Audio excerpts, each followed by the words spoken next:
if you set it up this way, the way you're suggesting, where you go from advisory committee to board, then you can build the culture of what you want your board to do. And you're deciding rather than like some VC coming in and being like, this is the culture of this board. Well, ideally, you want to have a board that everybody kind of works together. Yes. We've been tested in battle. We're battle tested. We have some reasonable amount of trust between each other to know that we're not going to just fuck each other. I mean, he's not going to fuck me. He may not agree with what I'm doing, but he isn't going to fuck me. Right. And that's how you start kind of creating this cohesiveness. Yeah. Yeah, well, it's like a nonprofit, you know. You got to have a board, but you don't want to. You kind of want to have board members that aren't going to fire you. I'll tell you something. I had a board. I told Eric this. I had a board for 20 years of my life, or almost 20 years, that I had to answer to every month. Now it was a more chaotic thing than this will probably ever be, but it was exactly those things, and I mean it's just painful. Yeah. I mean, I've been on a board and fired a CEO. I fired one CEO. I have fired a CEO. Well, I got fired by one of my boards. Who owned the company, who put it together, just like you. I've been there, man. I've been sitting around the table with you and fired you. I had to do it. Yeah. Well, but there was probably a good reason that got to that point. There were great reasons for it. There were great reasons. There were ethical, great reasons that it just had to happen. You're definitely not on You don't want a board. You want to have a board that will only fire you for really hard ethical reasons, not one that just because you were late or something starts building a case against you. Well, no, and you're going to have people. Yeah. You know, you never know when the money appoints somebody. You don't know what they're bringing in. Are they bringing in somebody who wants to hold your hand and help you? Or are they bringing somebody who wants to look down their throat at you, down their nose at you, and pick out on every fucking thing you're doing wrong? Right. So, there's all different cultures. In a NACWA, at the start of the NACWA is like this company, they do patent software, but not like what we do, like totally different thing. They mostly docketing type thing. They got $1 billion valuation, they had a $100 million investment. And that board fired everybody, literally every single person in the company is one person. The CEO, right? Yeah, they kept her, and people got huge like parachutes out of there that were had been around that had stock, but they just took everyone out of the company. But I'm just saying, I mean, you want to be able to stay in your company, so building the board that's loyal to you is the key. Right, and that is like the patent culture and vision. They reflect your vision. All right. I want to start off with some people who understand what your culture is now. Exactly. So the idea is to basically, I think it's the thing that makes me, a couple things with the board thing that makes me nervous, right? Which is basically that I have no problem being judged on my skill and things like that, but when it comes to personal vendettas and weirdness like that, that's part of the thing, right? And that's what you're saying, is to weed people like that out, because it'll show when you start to do it. That only, typically, Eric, I haven't run into that. The only time that's going to happen, generally, is if you're doing bad things and you have some friends that are covering up for you. Like saying, no, we're going to let him do those bad things and that's okay. That's when we have these big conflicts on the board. Typically, that's not going to be the case. Okay. Typically, we're all here for a common interest. You're protecting yourself from the outlier. The rare instance where things blow up, you need some support. That's not typically going to be the case. Typically, we're going to be in agreement. We're going to all be, when you have a good board, we like coming to the meetings. We like seeing that things are getting done. And if things are getting done and things are going right, everything's okay.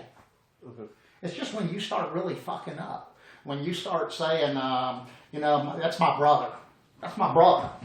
I'm not doing that to him.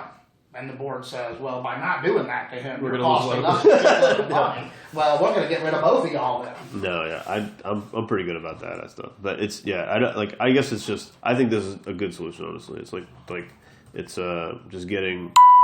I need to broach it. I'm more almost everyone we've ever done who's been a successful entrepreneur that I've interacted with. I've just had no problem sort of getting along with them. right? It's like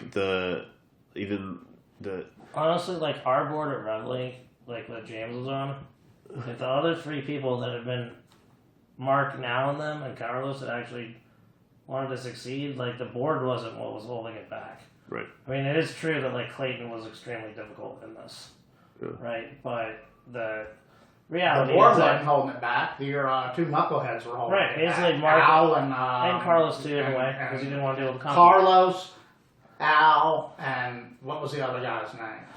Mark.